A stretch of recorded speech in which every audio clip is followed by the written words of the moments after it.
कहते हैं पार्वती यावत्याद भूमेर सिक्ताः यावत्योद वर्षधारा। हे पार्वती, हो सकता है कि कोई प्राणी वर्षे की बूंद को गिन ले, बारिश के बूंद को हो सकता है कोई प्राणी गिन ले। यहाँ तक कि यह भी हो सकता है कि पृथ्वी पर जितने धूल के कण हैं वो कण भी गिने जा सकते हैं पार्वती। लेकिन रामचरित नहीं बरनी सिराही, राम जी के चरित्रों का वर्णन नहीं किया जा सकता, राम जी के चरित्र को गना नहीं जा सकता, क्योंकि भगवान का चरित्र अनंत है। गोस्वामी जी ने लिखा है, महाराज बोले हरि अनंत हरि कथा अनंता, कहाँ ही सुनहि बहु विधि सब संता। भगवान की कथा अनंत है। मैं आऊंगा, भगवान की कथा सुना करके आपके गांव से चला जाऊंगा, दूसरा कोई आएगा कथा सुनाएगा चला जाएगा, फिर कोई आएगा कथा सुनाएगा चला जाएगा, लेकिन राम जी के चरित्र का वर्णन महाराज अथाह है। बोले जिमि पिपील का सागर था और महामंदमति पावन चाहा। अच्छा मैया जी आप बताओ, यदि कोई चींटी यह सोचे कि सागर कितना गहरा है मैं इसको नाप सकती हूं, तो क्या वो चींटी नाप सकती है? यदि चींटी चाहे कि मैं समुद्र की गहराई नाप लूं तो वो नाप नहीं सकती, किनारे जाई तब मर जाई। उसी प्रकार हम लोग चींटी हैं, राम जी का चरित्र अथाह है, हम लोग राम जी के चरित्र को नाप नहीं सकते। बोलवा के बिहारी लाल की जय। आप लोग कथा में आइए और प्रेम से कथा सुनिए। जिन लोगों का तुलादान हो रहा है वो अत्यंत भाग्यशाली हैं। आप सभी माताओं से निवेदन है कि भले ही पिछले बार परिवार पर तुलादान दे चुकी हैं, लेकिन एक बार और तुलादान दे दो, क्योंकि दान की बड़ी महिमा है महाराज, दान की बड़ी महिमा है। बोले दानम दुर्गति नाशनम, दान से दुर्गति का नाश होता है, दान से दुर्गति का नाश होता है। राजा बलि ने भगवान को 3 पग भूमि दान दिया, पदानि त्रीणि दैत्येन्द्र संमितानि पदा मम।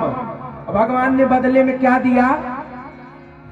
भगवान ने कहा, हे राजा बलि, मैं तुम्हें वचन दिए देता हूं, नित्यम दृष्टांसि माम तत्र गदा पाणिम अवस्थितम। जाओ, मैं तुम्हारे द्वार पे द्वारपाल बन के खड़ा रहूंगा।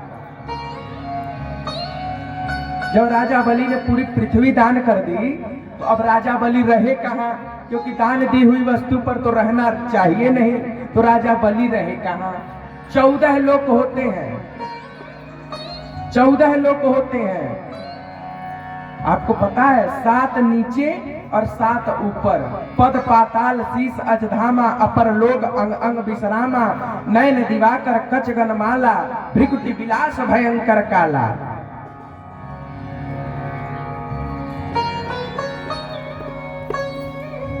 रसातल में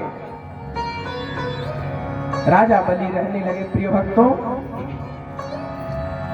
राजा बलि ने जब दान दे दिया तो वहां राजा बलि के दादाजी, जिनका नाम था प्रहलाद, प्रहलाद जी के पुत्र विरोचन और विरोचन के पुत्र बलि, जब राजा बलि ने दान दे दिया तो महाराज प्रहलाद जी वहां प्रकट हो गए और कहने लगे, ने मंदिरंचु लभते प्रसादम न श्री न सर्वः किमुता परीते। प्रहलाद जी कहते हैं, प्रभु नैमं विरंचो लभते प्रसादम, जो फल ब्रह्मा को ना मिला, जो फल इंद्र को ना मिला, जो फल शिव को ना मिला, वही फल आज मेरे पोते बलि को मिल गया। विश्वाभिवंदैरपि वंदिता राजा बलि के द्वार पर भगवान वामन द्वारपाल बन के खड़े हो गए। जिन भगवान के द्वार पर सारे देवी देवता हाजिरी लगाते हैं, द्वारपाल बन के खड़े रहते हैं, दान की इतनी महिमा है कि भगवान स्वयं राजा बलि के द्वारपाल बन गए। ये केवल दान की महिमा है। दानम दुर्गति नाशनम, दान से सब कुछ संभव है, सब कुछ।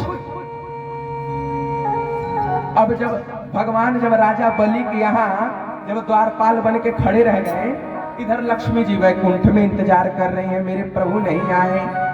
नारद जी बोले अब ना आई हैं, उनकर नौकरी लागी गई, द्वारपाल बनल बाने। अच्छा हाँ।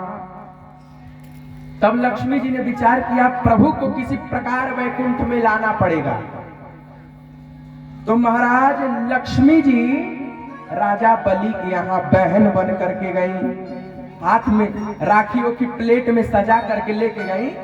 और जो बलि के द्वार पे पहुंची सो भगवान वामन बन के खड़े थे।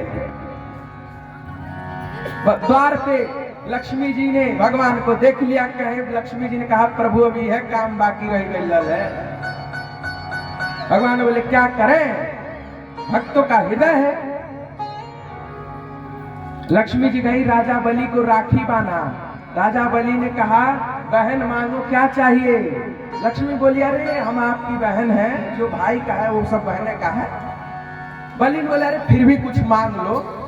तब लक्ष्मी जी ने कहा प्रभु हे भैया ये द्वारपाल जो है ये द्वारपाल मुझे दे दीजिए, भगवान को छोड़ दीजिए। तब लक्ष्मी जी के चलते भगवान को छोड़ा गया। ये है दान की महिमा, दान की महिमा है ये। बोल बांके बिहारी लाल की जय। सभी लोग कथा प्रेम से सुनिए,